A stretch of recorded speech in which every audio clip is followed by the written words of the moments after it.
Autant vous l'avouer, je suis pas un très grand fan du Petit Prince, c'est peu de choses de le dire. À mon sens, ce livre c'est surtout un pot pourri d'idées ultra consensuelles qui aborde plein de choses sans vraiment les creuser, qui ne dit rien de plus que ce que tout le monde pense déjà et qui s'avère en plus très moralisateur, ce qui est d'autant plus ironique quand on connaît un peu mieux la vie de Saint-Exupéry. Du coup, dans cette vidéo, ce que je veux faire, c'est détailler tout ce que je viens de vous dire pour vous expliquer pourquoi ce livre m'a toujours déçu.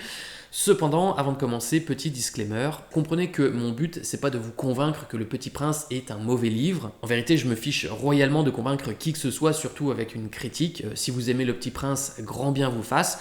Je considère pas que mes opinions font office de vérité absolue. Cependant, je considère qu'il n'y a pas d'œuvre incritiquable. À mes yeux, Le Petit Prince, je trouve que ça casse pas trois pattes à un canard.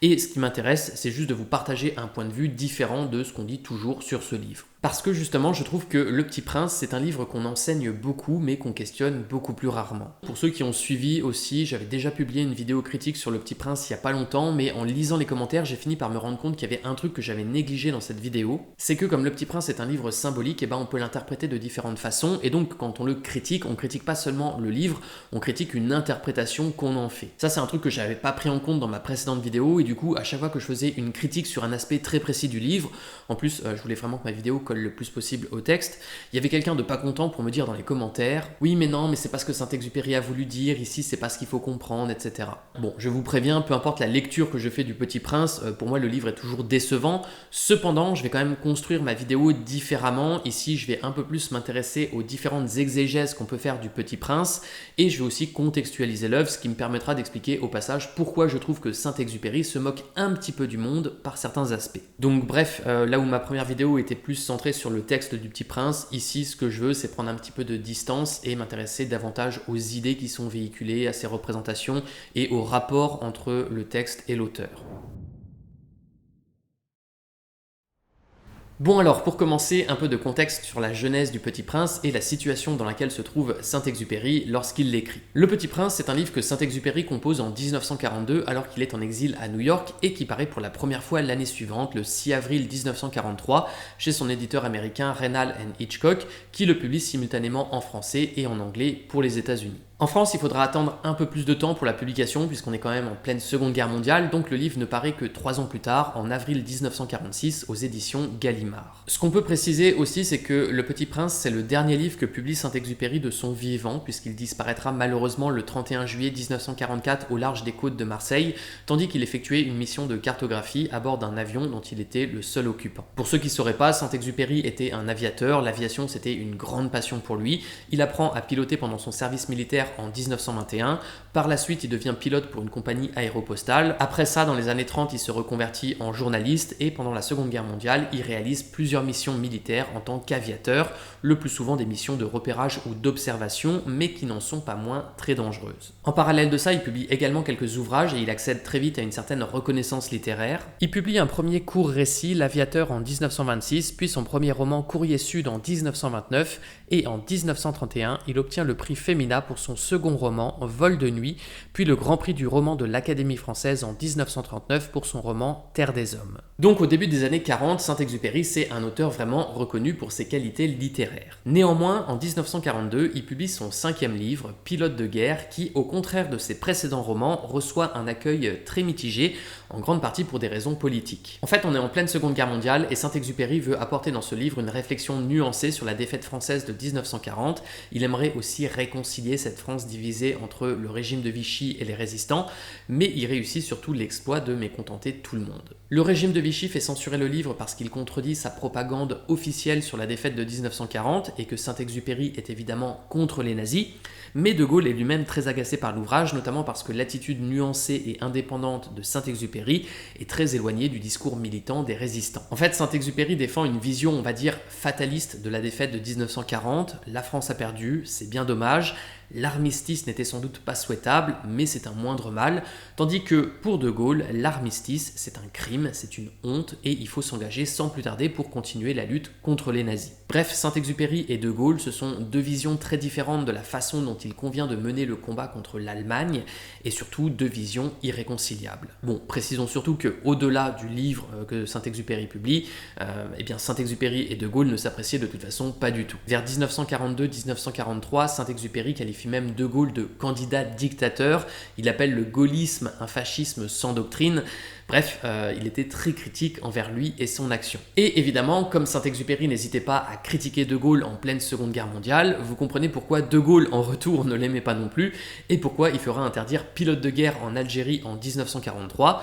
Il estime que son livre a surtout des chances de décourager les gens de s'engager dans la résistance. Donc bref, tout ça pour dire que le 5e roman de Saint-Exupéry reçoit un accueil bien différent de ses précédents livres, et maintenant vous commencez aussi à comprendre dans quelle situation il se trouve lorsqu'il écrit Le Petit Prince à New York en 1942. Il a été démobilisé par l'armée à la suite de la capitulation française en 1940, et il a rejoint les États-Unis avec une idée en tête, convaincre le pays d'entrer en guerre aux côtés de la France contre l'Allemagne nazie. C'est aussi une période très compliquée pour lui sur un plan plus personnel parce qu'il est jugé trop vieux pour reprendre le combat militaire, et il se sent seul et incompris.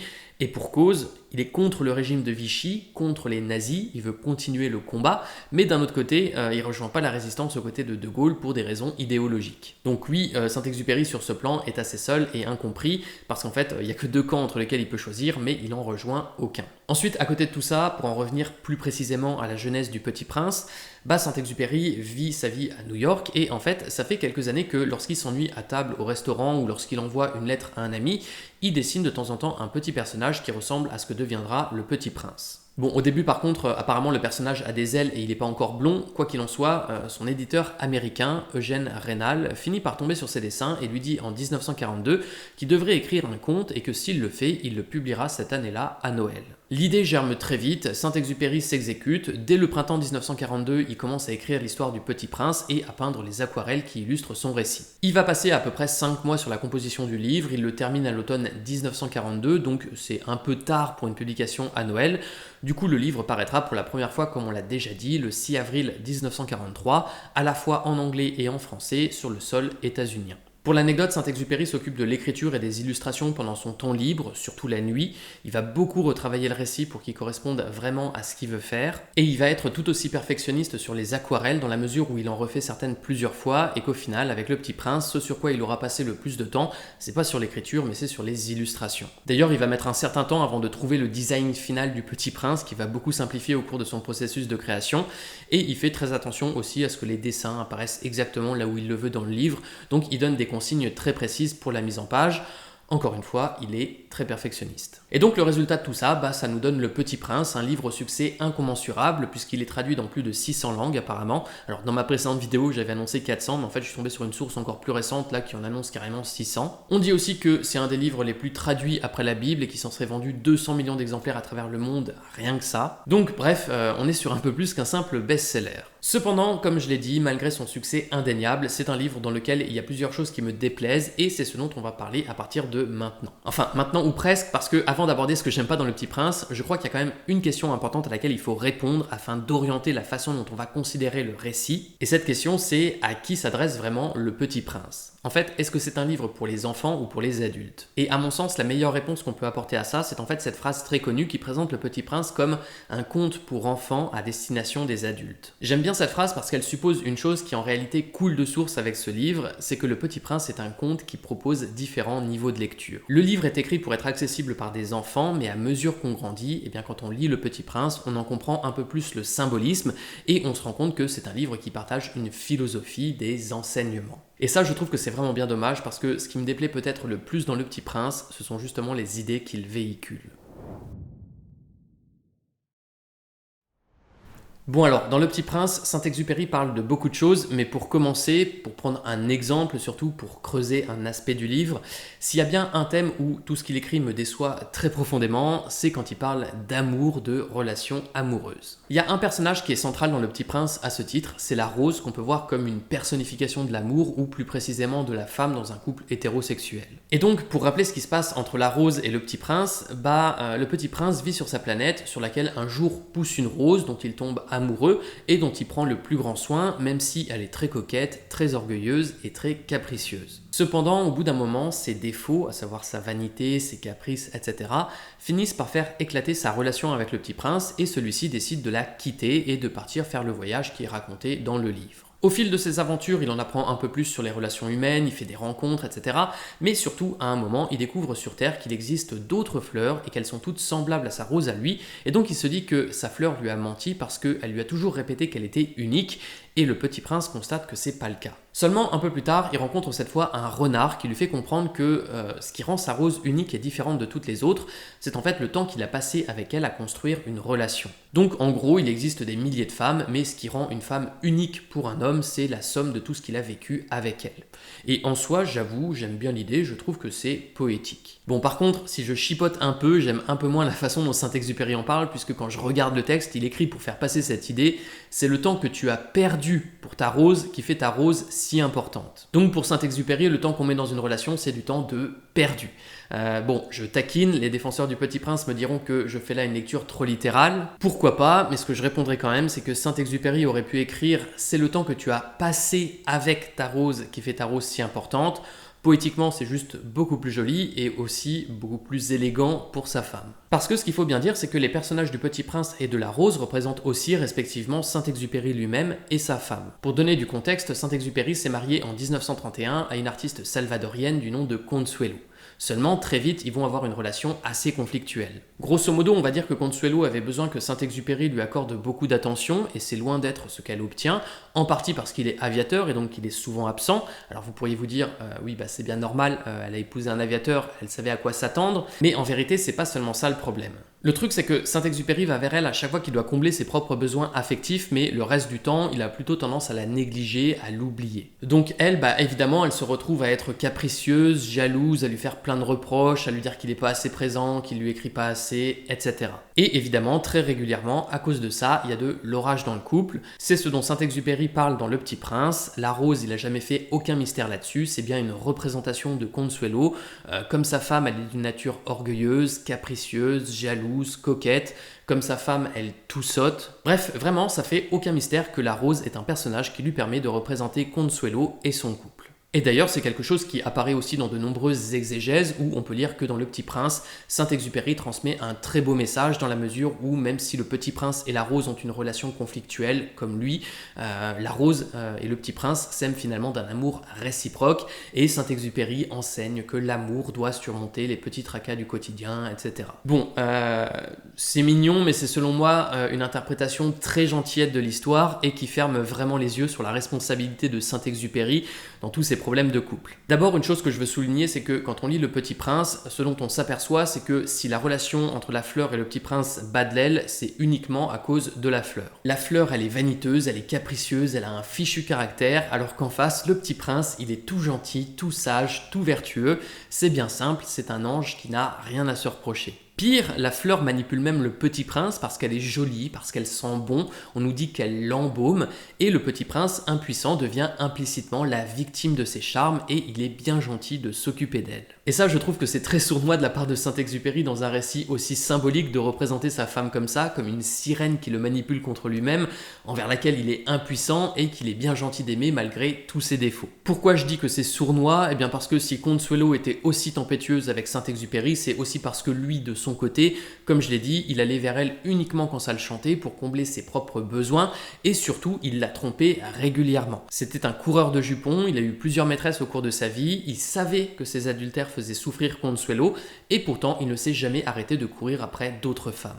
Bon, après je précise une chose, Consuelo aussi le trompait. Néanmoins, si de son côté elle a eu des aventures extra-conjugales, c'était surtout en réponse aux absences et aux adultères de Saint-Exupéry, donc soit parce qu'elle se sentait trop seule, soit parce qu'elle voulait le faire réagir, parce que elle, ce qu'elle aurait vraiment voulu, de toute façon, ça aurait été former un couple vraiment uni avec son mari, mais malheureusement, elle pouvait pas parce que lui, c'était pas dans ses projets.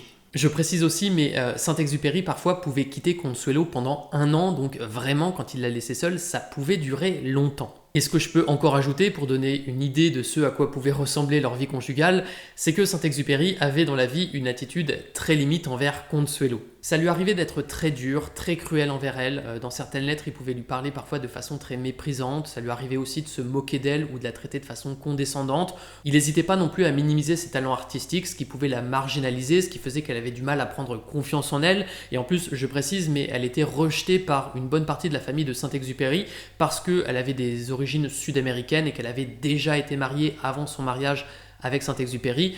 Du coup, la famille de Saint-Exupéry avait tendance à la voir d'un très mauvais œil. Donc bref, tout ça pour dire que Consuelo avait peut-être ses défauts, ses instabilités, mais de son côté, Saint-Exupéry était à mille lieues d'être un mari modèle qui soutient sa femme.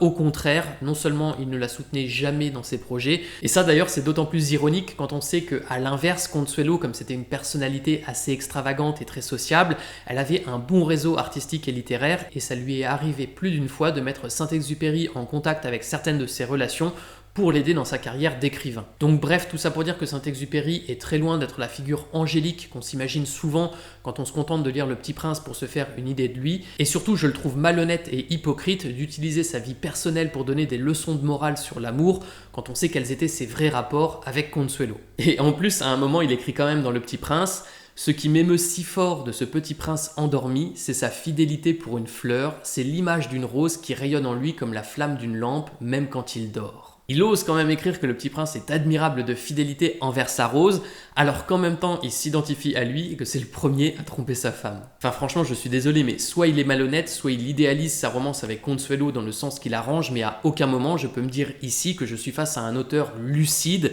vis-à-vis de sa relation amoureuse. Alors vous me direz peut-être, oui mais sa vie c'est une chose, Le Petit Prince c'en est une autre, mais moi je répondrai qu'à partir du moment où il met des symboles aussi reconnaissables pour parler de son propre couple dans une œuvre, c'est très limite d'en donner une vision aussi tranchée et à son avantage. Surtout qu'encore une fois, à travers Le Petit Prince, Saint-Exupéry ne se contente pas de raconter gratuitement une histoire, il veut faire passer des enseignements, il fait un peu la morale, et donc quand on voit un petit peu son comportement dans la vraie vie, je trouve que c'est un peu se foutre de la gueule du monde d'écrire une chose pareille. Et ce qui m'énerve aussi, c'est qu'il s'incarne implicitement dans le personnage du Petit Prince pour se victimiser. Parce que, encore une fois, je le rappelle, tout est de la faute de la fleur dans l'échec de sa relation avec le Petit Prince. C'est elle qui a des défauts, c'est elle qui dépasse les bornes, c'est elle qui le manipule. Il la présente comme rusée, il dit qu'elle l'embaume. Et lui, le Petit Prince, à côté, il est blanc comme neige, c'est limite une pauvre victime. Au passage, une autre réflexion aussi ici, un peu moins importante peut-être, mais quand même, je peux pas m'empêcher de la glisser. Je trouve que les représentations de la fleur et du Petit Prince en tant que couple sont également assez désuètes. Saint-Exupéry dépeint une vision des relations amoureuses où l'homme apparaît comme le sauveur du couple. On sent vraiment que la fleur est rien sans son Petit Prince, qu'elle est incapable de s'occuper d'elle-même, etc. Alors bon, je ferai pas d'anachronisme là-dessus, la société de 1943 était bien différente de la nôtre, soit, n'empêche qu'aujourd'hui on avouera que ça a mal vieilli. Et puis franchement, quand le Petit Prince dit « Je ne te crois pas, les fleurs sont faibles, elles sont naïves », certains diront que je ferai encore une fois une lecture trop littérale, mais quand on sait que les fleurs dans Le Petit Prince sont une représentation des femmes, on a quand même là derrière la poésie mielleuse et les bons sentiments et l'apparente innocence du Petit Prince, une réflexion misogyne qui, si elle n'était pas écrite sur ce ton enfantin, passerait beaucoup moins bien, je pense. Mais bref, quoi qu'il en soit, si je dis tout ça, c'est aussi pour souligner que le personnage de la fleur dans Le Petit Prince, c'est un moyen pour Saint-Exupéry de dire à sa femme « en fait, tu es unique, malgré toutes les disputes qu'on a eues, j'ai noué un lien avec toi que je n'aurais jamais avec aucune autre femme. » Et clairement, c'est ce que Consuelo comprend, donc elle est très attendrie, elle est vraiment touchée par ce geste, et on pourrait se dire « très bien, Saint-Exupéry a peut-être merdé, il raconte dans Le Petit Prince l'histoire qu'il arrange, mais à partir de là, il comprend ses erreurs et il va commencer à mieux considérer sa femme dans le sens arrêter de lui mentir, arrêter de la tromper, arrêter de lui faire du mal. Eh bien, pas du tout. Quand il écrit Le Petit Prince, ça fait des années qu'il trompe Consuelo et il a beau écrire ce livre, après ça, il continue de courir après d'autres femmes, il reste exactement le même. Le Petit Prince, c'est un livre qui donne soi-disant des leçons universelles sur les relations humaines, sur l'amitié, sur l'amour, alors que son auteur ne comprend strictement rien à tout ça, s'avère d'une immaturité émotionnelle incroyable, comme on va le voir, et n'apprend rien des leçons qu'il donne et des vertus qu'il promeut. J'en veux pour preuve des lettres qu'il a écrites à une autre femme en 1943 après avoir terminé Le Petit Prince. D'ailleurs, il faut savoir une chose sur les lettres d'amour de Saint-Exupéry, c'est qu'il pouvait très bien écrire le matin une lettre enflammée adressée à Consuelo, tout en écrivant une autre l'après-midi dans le même style pour une maîtresse. Saint-Exupéry, vraiment, il aime sans compter. Et donc, ce que je disais, c'est qu'on connaît de lui une série de 9 lettres d'amour qu'il a écrites en 1943, qui sont plutôt gênantes, comme vous allez le découvrir, et qu'il adresse en fait à une ambulancière d'origine française qui rencontre un jour dans le train, alors qu'il est arrivé depuis peu en Algérie, Pour la précision, il vient tout juste de quitter les États-Unis. Cette femme à laquelle il s'adresse est restée anonyme, c'est pour ça que ses lettres sont maintenant publiées sous le titre « Lettre à l'inconnu ». Néanmoins, ce qu'on sait, c'est qu'elle avait 23 ans, qu'elle résidait à Oran, qu'elle était mariée et que, visiblement, elle n'a pas répondu à ses sollicitations. Pourtant, c'est pas faute d'avoir insisté, puisque je lis que Saint-Exupéry lui a quand même écrit 9 lettres, dont 7 sont accompagnées d'illustrations du Petit Prince, et en plus, à côté de ça, il a essayé de lui téléphoner à de multiples reprises. Et j'insiste bien là-dessus, mais elle ne lui répond jamais. Donc ça fait quand même pas mal d'insistance pour contacter une femme qui n'est visiblement pas intéressée. Et du coup, je ne résiste pas à l'envie de vous lire quelques extraits de ces lettres pour vous montrer comment Saint-Exupéry, à 43 ans, en bonhomme marié, soi-disant fou amoureux de sa femme, utilisait le Petit Prince et un ton très infantilisant pour pécho en toute innocence. Petite fille, je te tutoierai, c'est plus simple pour moi. Je voulais simplement te dire que j'ai été un peu ému par la conversation de l'autre jour. Tu es un chic petit gars. Je ne veux plus me brouiller avec toi. Tant pis pour moi si je suis parfois un peu triste. Tu as raison sur tant de choses, je te ferai sans doute plus de mal que de bien. Sans doute, non, mais peut-être. Alors j'ai pris de grandes résolutions et tu peux me revoir, je suis ton ami. Alors sur la forme, ça a peut-être l'air mignon ce qu'il écrit, mais sur le fond, je suis désolé, c'est très gênant. Déjà, on sait très bien que la façon dont se termine cette lettre, c'est du bullshit. Saint-Exupéry, c'est un coureur de jupons, il a toujours trompé sa femme. S'il court après une femme de 23 ans, c'est pas pour être son ami, c'est parce qu'il veut la pécho. Elle, de son côté, elle l'a sans doute très bien cerné, c'est pour ça qu'elle l'ignore, mais lui, il est prêt à tous les mensonges possibles pour se rapprocher d'elle, quitte à prétendre qu'il veut juste être son ami. Au passage, on notera dans cette première lettre qu'il utilise aussi un ton très infantilisant pour se faire plus innocent qu'il ne l'est, c'est-à-dire cacher ses véritables intentions. Et derrière le ton mielleux auquel il a recours, on peut noter qu'il commence aussi à se victimiser gentiment en disant que parfois il est un peu triste et même il prend sur lui en disant que de toute façon il la ferait apparemment souffrir, mais qu'il a pris une grande résolution et il dit qu'il veut bien juste être son ami, etc. Bref, le discours typique du mec qui veut pécho mais qui veut pas montrer qu'il veut pécho. Par contre, juste une chose avant de continuer, on comprend quand même à demi-mot qu'ils ont l'air de s'être déjà un peu disputés, puisqu'il dit qu'il ne veut plus se brouiller avec elle, et ça, j'avoue que ça rend les lettres encore plus gênantes quand on sait l'insistance avec laquelle il va continuer de lui écrire. Et donc dans les lettres suivantes, non seulement il continue de se victimiser, mais en plus, là où il est très sournois, c'est qu'il cherche à faire passer la jeune femme qui l'ignore pour la méchante de l'histoire, et il n'hésite pas à utiliser le personnage du Petit Prince pour transmettre implicitement cette idée, puisqu'il lui fait dire « Le Petit Prince, c'est triste, on ne pense pas à me téléphoner ». Et il y a d'autres dialogues absolument lunaires, je vous les lis, et ce n'est pas très gentil de ne pas me téléphoner ou de ne pas venir me voir, parce que moi, je suis pas si oublieux, et je voudrais bien que... Alors ta lettre, c'est fini ou non? Il faut maintenant que je l'emporte. Pardon, j'écris à une amie qui m'a tout à fait oublié. Je vous lis encore un autre extrait d'une lettre qu'il lui envoie. Petite fille, j'ai essayé de vous téléphoner, par exemple hier soir au numéro indiqué jusqu'à 9h30, mais vous n'étiez pas rentré, ce n'est pas sérieux. Là on voit bien la sournoiserie, il se fait tout gentil, mais il lui fait quand même un reproche en lui disant qu'elle n'est pas sérieuse. Et puis ce matin, à l'autre numéro et à 11h moins 10, et vous étiez déjà parti, c'est encore moins sérieux. Encore un reproche. Je vous ai aussi envoyé un mot de 4 lignes, mais vous n'avez pas accusé le coup. C'est pourquoi, petite fille invisible, je me suis inventé la petite fille 6 juin dont je vais me faire une amie, comme du Petit Prince, et dont je vais raconter l'histoire. Et elle a des tas de choses ravissantes à me raconter, elle aussi. Elle est toute mélancolique parce qu'elle ne sait pas encore que je suis pour elle un grand ami. Franchement, cette manière de s'infantiliser pour faire des reproches sur un ton en apparence innocent, pour susciter la pitié, parce que clairement il est là à pleurnicher comme un gamin. Je suis désolé, mais c'est d'une malhonnêteté et d'une gênance, mais... Bon, on continue. Mais je crois que sur un des prochains dessins, elle va sourire, et elle est bien plus gentille que vous. Encore un reproche. Dépêchez-vous de me téléphoner si vous ne voulez pas que je sois tout à fait infidèle. Ça c'est rigolo quand même, ça fait des années qu'il trompe Consuelo, mais il ose menacer une jeune femme de lui être infidèle si elle répond pas à ses avances. Et comme on l'a vu, il ose aussi lui dire qu'elle est pas sérieuse alors qu'elle respecte simplement ses vœux de mariage et que lui il est dans le mensonge et l'adultère, et il sait très bien que sa femme Consuelo souffre de ses comportements. Donc franchement, s'il y a bien quelqu'un qui fait n'importe quoi ici et qui se comporte de façon totalement pathétique, c'est Saint-Exupéry. Et c'est pour ça que j'aime bien ces lettres, parce que finalement, dedans, Saint-Exupéry s'y révèle. Il révèle qu'à travers son ton enfantin, il est loin, mais alors très loin d'être aussi pur et innocent qu'il le sous-entend. En l'occurrence, là, dans ses lettres, il dissimule ses désirs sous une fausse pureté enfantine, et ça, moi je dis que c'est malhonnête et sournois. Comprenez bien une chose, je fais pas un procès sur la moralité de Saint-Exupéry. Que Saint-Exupéry ait trompé sa femme, que ce soit un coureur de jupons qui veuille séduire une femme mariée de 20 ans sa cadette, peut-être que ce sera immoral pour certaines personnes, mais moi, ça, à la limite, Ici, je m'en moque. En revanche, ce que je veux souligner, parce que là, ça a un impact sur le livre dont on parle, c'est l'hypocrisie de Saint-Exupéry. Et surtout l'hypocrisie de Saint-Exupéry dans Le Petit Prince. Dans Le Petit Prince, il fait de la moralisation, il définit très clairement ce qui est bien et ce qui est pas bien. Il donne soi-disant des leçons sur l'amour, sur l'amitié, sur les relations humaines. Il crée un modèle de vertu avec le personnage du Petit Prince, auquel il s'identifie très clairement.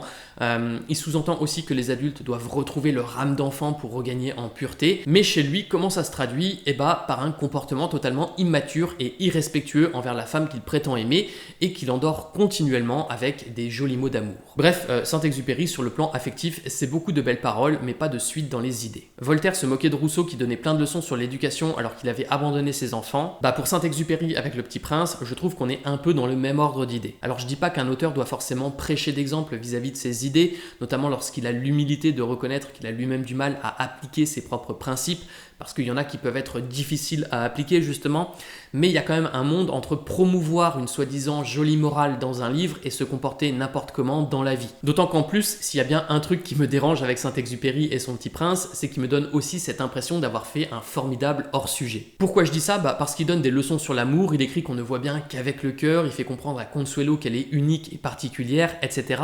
Et c'est bien gentil, c'est bien mignon, mais en même temps, ce qu'il fait là, c'est qu'il joue du pipeau, il enchaîne des banalités sur un ton poétique qui attendrit tout le monde, au lieu de se regarder en face et de chercher à comprendre quelles sont ses responsabilités à lui dans ses disputes avec sa femme. Alors vous me direz, oui, mais c'est pas le sujet du livre, mais en fait, si. Parce que s'il voulait pas aborder sa relation amoureuse avec Consuelo, il avait qu'à pas représenter son couple dans Le Petit Prince. Il avait qu'à pas donner des leçons sur l'amour, l'amitié ou les relations humaines. Le Petit Prince est un conte qui nous encourage à retrouver notre âme d'enfant, comme si on allait devenir grâce à ça des meilleures personnes, mais moi quand je vois comment Saint-Exupéry se comporte dans ses relations humaines, je peux pas m'empêcher de vouloir lui dire au contraire, grandis un peu. Parce que toute l'attitude de Saint-Exupéry dans son livre comme dans ses relations m'apparaît vraiment comme celle d'un homme qui n'a aucune maturité émotionnelle, qui n'a aucune discipline et qui est toujours centré sur ses besoins à lui.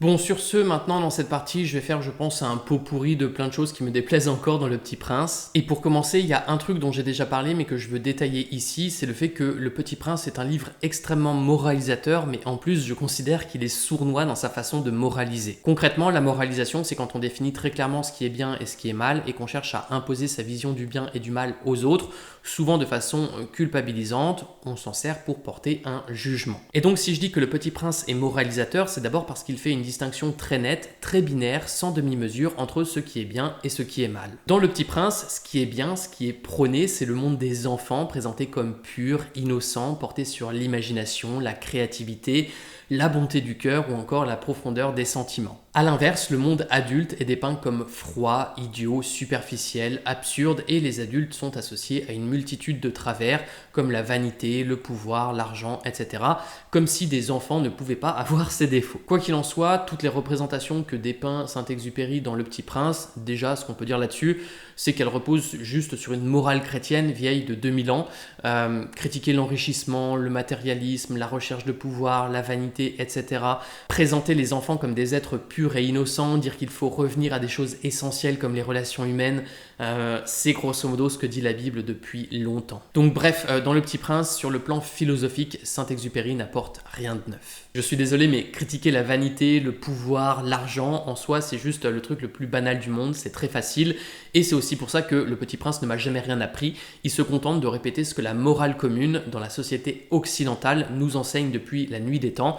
Il n'apporte pas de nouvelles idées ou un nouveau point de vue sur la table, et c'est pour ça que son message, je dirais simplement qu'il est quand même assez claqué. Et c'est peut-être d'ailleurs ce qui explique son succès. Le Petit Prince est un livre aux idées très communes et qui ne bouleverse rien du tout. C'est un livre qui valide les idéaux les plus ordinaires, et j'imagine que ça, pour beaucoup de lecteurs, c'est réconfortant. Cependant, si on en revient maintenant à ce que je disais sur l'aspect moralisateur du Petit Prince, si je dis donc que le livre fait de la moralisation, c'est parce qu'il introduit dans l'esprit de ses lecteurs une idée très précise de ce qui est bien et de ce qui est mal, des idées qui selon moi sont en plus parfois très discutables, mais surtout, il ne les fait pas passer à la suite de raisonnement, il les fait passer en exploitant les émotions de ses lecteurs. Et ça, c'est justement une particularité de la moralisation, c'est de sauter le cheminement de la pensée pour s'adresser directement aux émotions. Mais là, en plus, où Le Petit Prince est pervers, c'est qu'il n'est pas moralisateur de façon frontale, il l'est de façon détournée au moyen de la mélancolie. En fait, il utilise la tristesse pour imposer en douceur, l'air de rien, ses idées sur le bien et sur le mal, Et c'est désarmant parce que tout le long du livre, le narrateur et le petit prince partagent une forme de dépression tellement poétique qu'a priori on serait bien rustre de s'opposer à eux. Mais moi je dis que ça c'est un piège affectif et c'est le même genre de piège que Saint-Exupéry utilise dans ses lettres à l'inconnu quand il se victimise, sauf que dans ses lettres à l'inconnu, il le fait de façon beaucoup plus grossière. Mais bref, ce que je veux dire c'est que Saint-Exupéry dans Le Petit Prince exploite les bons sentiments de ses lecteurs pour leur imposer sa morale. Là où habituellement un moralisateur dirait tu devrais avoir honte d'être aussi prétentieux, le ton est ouvertement condescendant et culpabilisant. Saint-Exupéry, lui, avec le personnage du Petit Prince, au contraire, il se rapproche plutôt de quelqu'un qui dirait « Oh là là, je suis tellement déçu de voir que t'es aussi prétentieux. T'avais pourtant l'air d'être une si belle personne. » Et ça, c'est désarmant parce que c'est beaucoup plus difficile d'affronter quelqu'un qui pleurniche parce que vous l'avez déçu que quelqu'un qui vous attaque frontalement. Pourtant, derrière cette tristesse, il n'en demeure pas moins que le discours reste tout aussi moralisateur. Il y a bien une attaque, une critique implicite contre vous. Et donc, Le Petit Prince, c'est de cette façon qu'il est moralisateur. Saint-Exupéry se déguise derrière un ton enfantin et larmoyant pour avoir l'air innocent, sage, pur, mais en réalité, il se sert précisément de ce ton enfantin doublé de mélancolie et de tristesse pour imposer des idées très arbitraires et très manichéennes sur le bien et sur le mal. Et ça, ce procédé, c'est un truc qui me déplaît. Saint-Exupéry joue avec les émotions de ses lecteurs tout en les incitant à débrancher tout esprit critique. D'ailleurs, il le dit tel quel à un moment puisqu'il écrit « On ne voit bien qu'avec le cœur ». Et ça, c'est une phrase qui, dans la plupart des exégèses du Petit Prince, est présentée comme un enseignement philosophique de soi-disant grande valeur. Personnellement, je suis désolé, mais je trouve que c'est mignon dans le cadre de l'histoire, mais quand on y réfléchit bien, en tant qu'enseignement, c'est aussi très stupide. Dire qu'on ne voit bien qu'avec le cœur, ça suppose qu'il existe une forme de vérité accessible uniquement par la voie du sensible, des émotions. Mais moi, ce que je dirais, c'est qu'il n'y a rien de plus dangereux que de croire un truc pareil, et ce que je rappellerai, c'est que nos émotions peuvent nous tromper, et même des gens peuvent se servir de ça, du fait qu'on pense uniquement avec nos émotions, avec notre cœur, comme on dit, pour nous manipuler. De toute façon, quand on déconnecte sa raison, on devient une personne extrêmement manipulable. D'ailleurs, regardez un peu en arrière et demandez-vous si dans la vie, ça vous est jamais arrivé d'être parfois, comme on dit, trop bon, trop con, dans le sens où vous avez fait confiance à quelqu'un parce que cette personne vous touchait émotionnellement, mais derrière, elle s'est fichue de vous, elle vous l'a mis à l'envers et après coup, vous vous êtes même rendu compte qu'il y avait des signes que vous n'aviez pas vus mais qui auraient dû vous alerter. Si ce genre de choses vous est déjà arrivé, vous devez bien reconnaître que non, on ne voit pas bien qu'avec le cœur et qu'au contraire, quand on écoute que son cœur et jamais sa raison, on fait parfois des grosses bêtises. Alors je dis pas qu'il ne faut penser que avec sa raison, au contraire, mais je dis qu'il faut quand même trouver le bon équilibre. Et là, l'équilibre, il est absolument pas trouvé dans l'enseignement, entre guillemets, que Saint-Exupéry prétend partager. Enfin, après, ça arrange peut-être bien Saint-Exupéry de dire ça, puisque, je le rappelle, lui, il est en train de jouer du pipeau pour dire à sa femme qu'il est fou amoureux d'elle, alors qu'on sait très bien qu'hier, il l'a trompée et que demain, il la trompera encore. Donc, en somme, ça l'arrange bien de dire qu'il faut écouter son cœur, puisque c'est un spécialiste des mots doux, et il serait sans doute bien embêté si sa femme venait tout à coup à se raisonner et à comprendre que ses mensonges, que ses adultères, etc. n'ont rien de sain. Bon, ensuite, sans transition, d'autres choses qui me dérangent encore dans Le Petit Prince.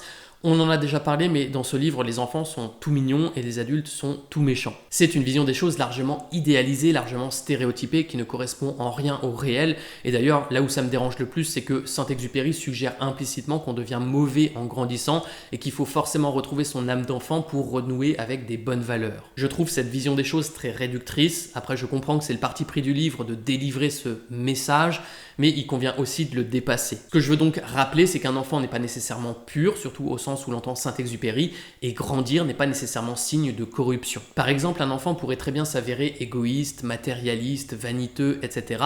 et au moyen d'une éducation appropriée, gommer ce genre de défaut s'il en est. Il y a des enfants terribles qui parfois s'assagissent en grandissant. Et à mon sens, c'est bon de le rappeler, c'est bon d'apporter de la nuance là-dessus, parce que les conceptions que dépeint Le Petit Prince à ce niveau sont quand même très stéréotypées et manichéennes, et à mon sens, quand je regarde l'effet qu'elles produisent chez les lecteurs, bien souvent, j'observe que tout ça, ça se traduit à la fin par une mauvaise conscience d'être soi, d'être un adulte. J'aimerais donc faire un rappel, non, c'est pas une mauvaise chose d'être un adulte, et c'est pas non plus une mauvaise chose dans l'absolu de manquer d'imagination ou de penser parfois de façon terre à terre, contrairement à ce que prétend Saint-Exupéry dans son livre. Alors on m'a dit dans les commentaires de ma précédente vidéo, oui mais un conte est forcément simpliste et caricatural, donc s'il y a des simplifications, ça fait partie du format. Oui, je suis d'accord, et je veux bien que dans la narration, dans l'histoire, il y ait des caricatures, il y ait des représentations grossières. En revanche, ce qui est nul, c'est quand on tire du livre des leçons elles-mêmes stéréotypées ou fausses ou bêtes. Et c'est ça que je reproche au Petit Prince, c'est que les leçons qu'on en tire ne nous apprennent jamais rien de très fin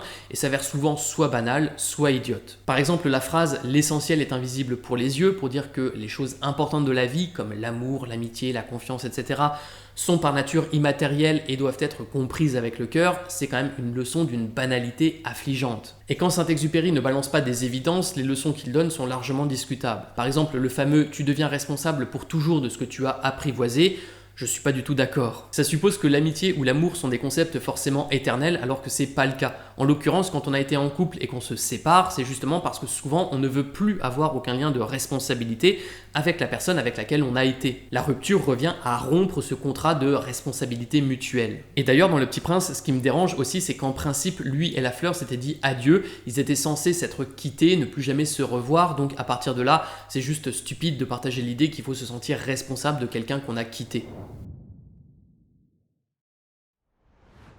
Bon alors maintenant, à ce stade de la vidéo, vous avez sans doute l'impression que je déteste farouchement Le Petit Prince et que pour moi ce livre est bon à jeter à la poubelle, mais j'aimerais tout de même apporter rapidement quelques nuances à tout ce que je viens de dire. En fait, même si le ton enfantin qu'utilise Saint-Exupéry me déplaît énormément, je trouve quand même que le livre est bien écrit. Saint-Exupéry est aussi très créatif, il y a des passages qui sont drôles, qui sont pleins d'esprit et qui sont originaux. Par exemple, quand le narrateur dessine une boîte et dit que le mouton est à l'intérieur et que le Petit Prince comprend ça, c'est rigolo, c'est poétique. Et c'est pour ça que je veux souligner une chose, en fait j'aime bien la poésie du Petit Prince, par contre ce que j'aime moins c'est son côté philosophique, ce sont les idées qu'il véhicule. J'ai envie de dire, quel dommage que Saint-Exupéry ait voulu nous faire passer un message au lieu simplement de raconter une histoire. Parce qu'en fait, sous ces airs de conte philosophique, malheureusement, à aucun moment le Petit Prince ne me fait réfléchir sur quoi que ce soit en profondeur. Il me répète juste ce que je sais déjà, et c'est ce que je lui reprocherais à ce niveau, c'est de reposer sur la morale la plus commune qui soit. Dans ma précédente vidéo, il y avait plein de gens qui n'étaient pas contents que je dise du mal du Petit Prince et qui se moquaient de moi en me disant que décidément, c'était bien triste que j'ai perdu mon côté enfantin et que je sois si insensible aux sirènes d'un tel livre, que j'étais trop adulte ou trop terre à terre pour en comprendre le symbolisme. Mais justement, à mon sens, Le Petit Prince, c'est un livre qui parle surtout aux adultes qui ont besoin d'une forme de réenchantement, on va dire, qui ont perdu leur âme d'enfant et qui sont nostalgiques à l'idée de la retrouver. Mais quand on n'est pas dans ce cas-là, quand on grandit tout en cultivant sa créativité, son imagination, son absence de besoin de conformité, etc., parce que c'est tout à fait possible de grandir comme ça, et qu'en plus on n'a pas mauvaise conscience d'avoir grandi et qu'on a suffisamment bonne mémoire pour se souvenir de tout ce que veut nous enseigner la morale commune, Le Petit Prince, je suis désolé, c'est un livre qui n'apporte pas grand-chose en termes d'idées, de réflexion et qui touche assez peu. Au mieux, il nous rappelle sur un ton vaguement poétique ce qu'on a oublié, mais c'est tout. Et c'est pour ça que je considère surtout Le Petit Prince comme un livre pour enfants, même si, comme beaucoup de gens le soulignent aussi, c'est généralement un livre qui est assez peu apprécié des enfants, et pour cause, ces différents messages font très sermon moral. Et puis bon, quand on a 8 ans, lire un livre qui encense l'enfance et qui méprise le monde adulte, c'est pas forcément très intéressant.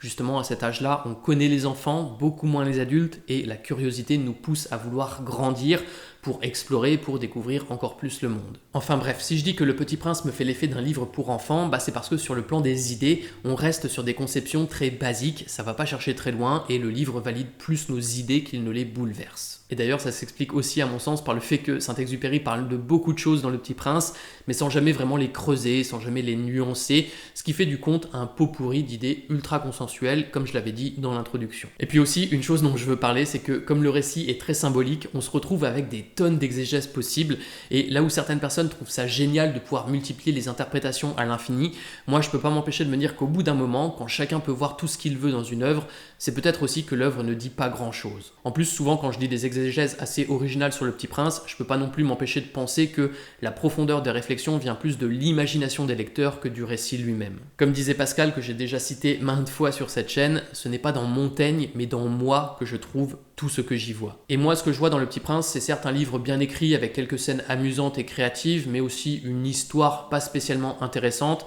et surtout une œuvre profondément moralisatrice sous ses airs faussement innocents, à la morale la plus commune et la plus discutable qui soit, et également un auteur qui manque cruellement de lucidité et de maturité émotionnelle. Ce sera encore une fois un commentaire très personnel, mais pour moi Le Petit Prince, c'est une œuvre qui a un côté très immature, en ce sens que Saint-Exupéry, sous ses airs mélancoliques et attendrissants, qui lui servent surtout à légitimer son propos et à désarmer ses lecteurs, passe en réalité plus de temps à critiquer ce que les autres font mal, même s'il est bien gentil de les pardonner, qu'à examiner comment lui il pourrait mieux se comporter. Qu'on s'entende, ce que je lui reproche, c'est pas de critiquer les autres, c'est plutôt de critiquer les autres sans jamais lui se regarder en face pour étudier ses propres responsabilités, ses propres travers. Le Petit Prince, on dit souvent que c'est une œuvre introspective. Moi, je dirais que c'est une œuvre introspective à géométrie variable, dans le sens où Saint-Exupéry n'introspecte que ce qu'il veut bien. Sur ce, bon, je vais m'arrêter ici pour ces quelques commentaires non exhaustifs sur Le Petit Prince, qui, à mon avis, paraîtront déjà suffisamment désagréables à beaucoup de gens. Néanmoins, comme je l'ai dit dans l'introduction, il n'y a pas d'œuvre incritiquable, et encore une fois, ce qui m'intéresse ici,